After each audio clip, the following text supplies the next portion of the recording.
आखातामधील युद्धाचे जे काही दुष्परिणाम आज जगाला भोगावे लागत आहेत, या युद्धामुळे आर्थिक आणि जीवितहानी, मालमत्तेची हानी प्रचंड स्वरूपामध्ये जगाची होत आहे। ज्या देशांचा या युद्धाशी संबंध नाही ते देश देखील आर्थिक आणि सामाजिक अडचणीमध्ये आलेले आहेत। एक क्रांती विकासाची थांबलेली आहे। इस्रायल आणि अमेरिकेनं इराणवर हल्ला केला। इराणचे राष्ट्रप्रमुख यांचं त्यामध्ये निधन झालं।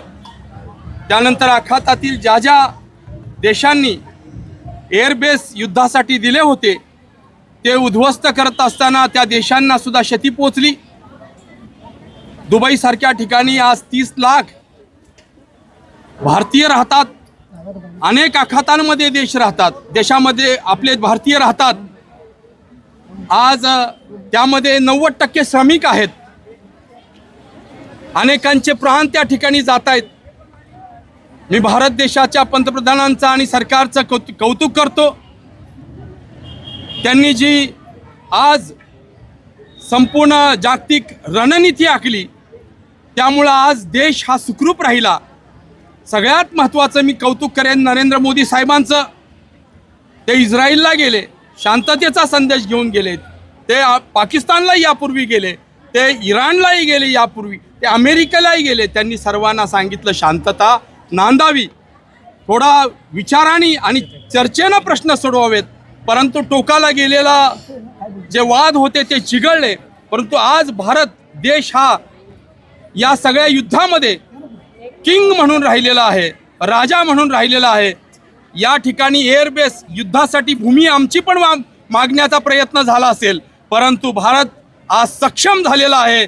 जगामध्ये सर्वत्र हाहाकार उडताना आपण तटस्थ भूमिका न घेता शांततेच्या भूमिकेत राहिलो आणि कुठेही भारताला या युद्धाची झळ पोचून दिली नाही। म्हणून केंद्र सरकारच्या आणि राज्य सरकारचं, देशाच्या पंतप्रधानाचं मी आभार मानतो। आणि महत्त्वाचा विषय असा आहे, युद्ध चालू असताना देखील इराणमध्ये अडकलेल्या भारतीयांना जाण्यासाठी 2 तास युद्ध थांबवलं आणि तिथून विमानं भारतीयांना सुखरूप घेऊन आली। हा या देशानं कमवलेला एक भाग आहे मैत्रत्वाचा। सगळ्या देशात इस्रायल भांडता इराणशी, इस्रायलमधनं भारतीय आले, दुबईमधनं भारतीय आले। 70% मुस्लिम बांधव होते। इथं आल्यानंतर त्यांनी टाहो फोडला होता की मोदीजी हमें यहाँ से लेके चलो। मोदीजींनी विमानं पाठवली भारत सरकारनं। आज देशात आल्या, भारतामध्ये आल्या या मुस्लिम बांधवांनी भारताच्या भूमीवर डोकं टेकलं आणि नरेंद्र मोदी आणि भारत सरकारचं, हिंदुस्थानचं आभार मानलं आणि सांगितलं या देशासारखं अमन आणि शांती कुठं नाही। याला आमचं परराष्ट्रीय धोरण आणि नरेंद्र मोदी सरकार यांचं धोरण आहे।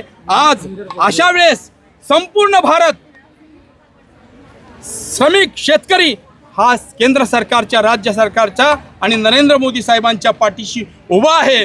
आता आम्हाला युद्ध नको, भारतानं पुढाकार घ्यावा। आणि आज आम्ही सर्वांना आजचा जो ठराव झालेला आहे युद्ध बंद करा म्हणून, आणि देशाच्या पंतप्रधानाच्या अभिनंदनाचा ठराव, आम्ही देशाच्या पंतप्रधानांना दोन्ही ठराव पाठवणार आहोत। ट्रम्पना युद्ध थांबवा म्हणून या नागरिकांचा ठराव पाठवणार आहोत। देशाची ही पहिली सुरुवात आहे। सर्व जगामध्ये पहिली सुरुवात पिंपरी चिंचवड शहरामध्ये होत आहे, ती म्हणजे शांतता हवी आणि त्याची रॅली आणि पंतप्रधान नरेंद्र मोदी आणि केंद्र सरकार यांचा आभार मानणारं ही पहिली रॅली, शांततेची रॅली आणि अभिनंदनाचा ठराव हा पहिला होत आहे। इथून सुरुवात झालेली आहे। जगाला शांतता हवी, युद्ध नको। म्हणून आम्ही आता भगवान गौतम बुद्धाच्या विहारामध्ये जाऊन त्या ठिकाणी तिथे प्रार्थना करणार आहोत। श्री गणेशाच्या मंदिरात जाऊन प्रार्थना करणार आहोत। पुढे हनुमंतरायाच्या मंदिरात जाऊन प्रार्थना करणार आहोत। शनी मंदिरात जाऊन मस्जिदीमध्ये इमाम लोकांना, आमच्या सगळ्या मुस्लिम बांधवांना सांगणार आहे प्रार्थना करा आपल्या मंदिरामध्ये आणि युद्ध थांबलं पाहिजे।